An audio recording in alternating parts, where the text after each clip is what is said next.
Halo teman-teman, kembali lagi di channel T-Chamoy. Jangan lupa aktifkan tanda lonceng atau klik subscribe-nya ya, agar tidak ketinggalan update video selanjutnya atau sebelumnya. Semoga teman-teman tetap semangat belajar SKB ya, demi lolos jadi abdi negara. Oke teman-teman, pada video kali ini saya akan mencoba membahas tentang tips and trik bagaimana sih agar lolos SKB.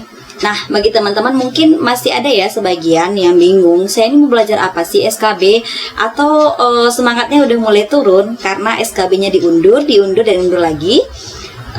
Ini ya teman-teman, jadi walaupun SKB-nya diundur dengan adanya pandemi ini, kita ambil hikmahnya aja teman-teman. Dengan adanya pengunduran ini, teman-teman punya waktu lebih lama buat belajar SKB-nya sampai jadwalnya ini keluar.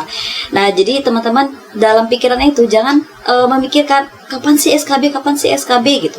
Nggak usah mikirin itu ya teman-teman. Tapi tetap belajar dan terus belajar. Karena apa? Karena SKB ini bobotnya sangat besar teman-teman, yaitu 60%. Nah, seandainya nih teman-teman di ranking, misalnya ada formasinya ada 3 orang di satu formasinya. Nah, teman-teman sendiri itu nilai SKD kemarin di rankingnya nomor 3. Nah, ini nih ada kemungkinan teman-teman, kalau teman-teman belajar lebih giat lagi, teman-teman bisa lolos SKB.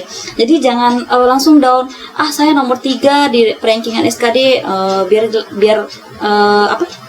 nggak usah dia belajar lagi gitu, toh mereka juga bakalan lolos gitu ya. Jangan kayak gitu pikirannya teman-teman. Jadi ubah dulu mindset teman-teman ini. Kalau kita mau lolos tahap SKB ini, teman-teman harus ditanamkan dalam pikiran itu saya lolos gitu. Nah, salah satu caranya yaitu teman-teman harus belajar lebih giat lagi. Kemudian teman-teman rajin bahas soal dan baca lagi materi-materi yang pernah ada di perkuliahan ya, sesuai dengan formasi teman-teman. Di tahap seleksi CPNS ini yaitu ada 4 tahap ya. Yang pertama ada seleksi administrasi, kemudian seleksi kemampuan dasar atau SKD yang sudah teman-teman lalui. Saya ucapkan selamat kepada teman-teman yang sudah melalui tahap ini dan sudah lolos. Itu artinya teman-teman sedikit lagi bisa mendapatkan NIP atau lolos jadi CPNS. Kemudian yang ketiga adalah ujian SKB, yaitu ujian yang bakalan teman hadapi. Kemudian terakhir adalah pemberkasan. Nah, kita bicara tentang CAT ya teman-teman. Jadi di CAT CPNS ini ada 2. Yang pertama yaitu CAT SKD dengan bobot nilainya yaitu 40%, dan CAT SKB yaitu bobot nilainya 60%. Di beberapa kementerian itu SKB ini tidak hanya CAT ya teman-teman, juga ada misalnya psikotes atau wawancara, kemudian ada micro teaching, dan ada juga yang tes fisik gitu ya teman-teman. Tapi bagi teman-teman yang memilih formasi di pemerintahan kabupaten atau pemerintahan kota, itu biasanya hanya CAT SKB saja dengan bobot nilai tetap sama ya teman-teman, itu 60%. Buat teman-teman yang masih bingung mau belajar apa sih SKB ini, atau apa sih soal-soal yang bakalan keluar di SKB, nah saya kasih tahu ya teman-teman, masih di peraturan BKN nomor 11 tahun 2019. Di sini dijelaskan kisi-kisinya sebagaimana itu sesuai dengan standar kompetensi, kemudian kompetensi dasar, materi pokok, indikator, tingkat kognitif, dan jumlah soal yang dijadikan dasar uji kompetensi dalam SKB ini adalah 100 soal. Misalnya kalau 100 soal itu buat yang teori saja teman-teman. Seandainya kalau ada soal yang hitungan itu jumlahnya adalah 80 soal.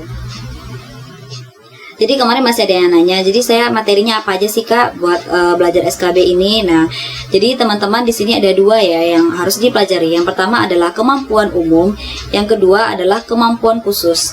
Apa sih yang dimaksud dengan kemampuan umum dan kemampuan khusus ini? Misalnya nih teman-teman di bidang kesehatan, kemampuan umum ini yaitu terkait dengan kesehatan, lingkup kesehatan. Contohnya misalnya teman-teman mendaftar di puskesmas atau rumah sakit. Ini nih soal yang keluar itu tentang seputaran BPJS, kemudian ada puskesmas, dan tentang promosi kesehatan, dan ada juga gerakan masyarakat. Nah, seputar itu ya teman-teman. Nah, sedangkan untuk kemampuan khususnya itu adalah soal yang terkait dengan sesuai bidang teman-teman masing-masing atau sesuai dengan formasi yang teman-teman pilih. Nah, sedikit cerita buat teman-teman. Dulu saja SKB saya aja tahapnya itu sempit sekali ya teman-teman. Jadi seperti halnya kemarin, misalnya udah diumumkan nih seminggu sebelum jadwal itu muncul, kemudian sudah 1 minggu berikutnya kita sudah langsung lanjut SKB. Nah, teman-teman bisa bayangkan 1 minggu buat belajar SKB itu saya rasa tidak cukup ya teman-teman. Jadi teman-teman harus memanfaatkan sebaik mungkin kesempatan di rumah aja ini buat belajar SKB.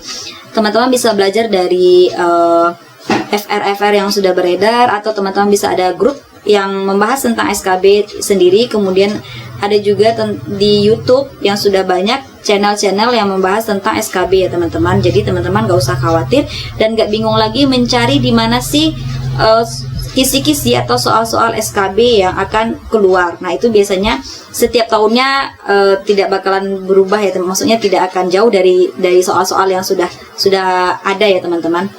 Kemudian teman-teman harus tetap semangat dan tetap positif bahwa teman-teman bisa lolos CPNS. Jadi tipsnya adalah teman-teman, kalau teman-teman mau lolos SKB, yang pertama yaitu selalu tetap berdoa sesuai dengan kepercayaan dan agama masing-masing yang teman miliki. Kemudian yang kedua, mintalah restu orang tua.